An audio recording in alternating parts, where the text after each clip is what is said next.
Okay, you probably believe that the person that's standing in front of you is just one person, right? But you would be totally wrong, because I'm many people. Many people, why? Because I have dissociative identity disorder. So have you ever sat in a lecture with your professor and mentally start to drift off? And when you come back, the lecture is completely over and class is over? Well, we've all done that. That's just normal daydreaming. But dissociative identity disorder is just totally different than that. It's not normal daydreaming. And R.J. Lowenstein, in his article, Multiple Personality Disorder, A Continuing Challenge, says, for the estimated 1 in 100 people with dissociative identity disorder, these mental lapses are far more extreme and far more debilitating. In other words, the mental lapses that people have that have dissociative identity disorder are far beyond daydreaming. You don't even remember what may have happened 5 minutes ago, and then you come back and you remember everything. The type of dissociation experienced by people with dissociative identity disorder, or D.I.D, like we like to call it, is a disconnection of sorts. They feel disconnected from themselves and from the world around them. This disconnection is like an invisible veil, shielding them from the trauma that they experienced when they were a child. And this trauma is the reason for the dissociation in the first place. Typically, a person with dissociative identity disorder experienced severe physical, mental, sexual abuse whenever they were a child. And the only way to escape from it would be to retreat inside themselves and let another part of themselves take over. During the abuse, the child is helpless. Helpless to escape from the abuse, helpless to escape from the perpetrator. And so what they do is they let something just take over their body, and they let another part of themselves take over. And that other part remembers the abuse, remembers the pain and the shame and everything.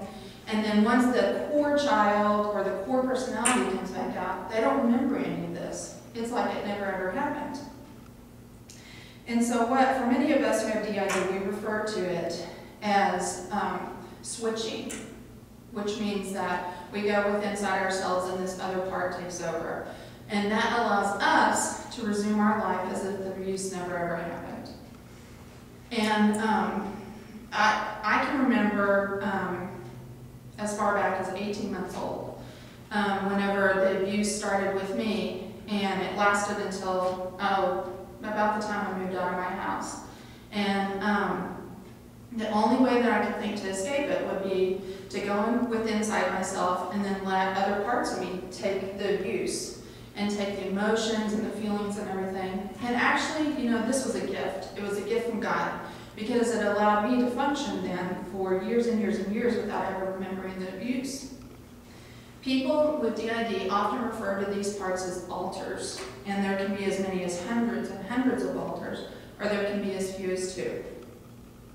Deborah Haddock, in her book, The Dissociative Identity Sourcebook, says, therapists are more likely to operate from a framework that defines these alters as ego states, or parts of self, as to reinforce that they are actually various aspects of oneself.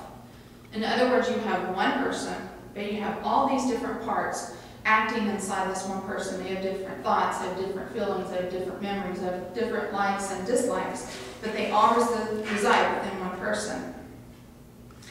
So once a person realizes that all these voices talking inside their head it's not normal.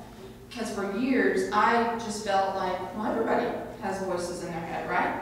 Well, that's not necessarily true. And then the way that memories come back is they come back as flashbacks or as nightmares or whatever. And the person realizes, well, did that really happen? Or am I just remembering something that didn't happen? But this is a point in time where a person can decide that I'm going to face this and I'm going to heal from it, or I'm just going to turn away and not do anything about it.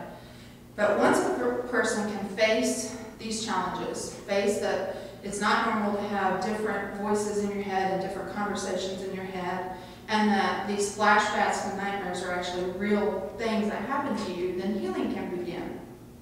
And today, the popular therapy is called talk therapy, is what people with D.I.D usually do.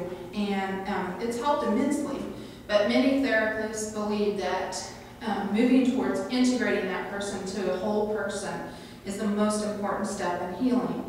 Many people with dissociative identity disorder will fight that because they're so familiar with the dissociation that they don't want to integrate.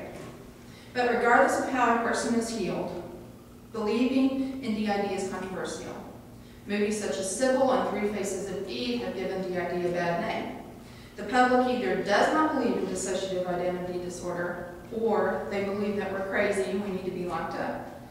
The truth is, dissociative identity disorder is a real disorder. It affects real people, and these people are productive, highly functioning members of society. And right now, besides me, today, you probably know somebody who has dissociative identity disorder, whether they know it or not.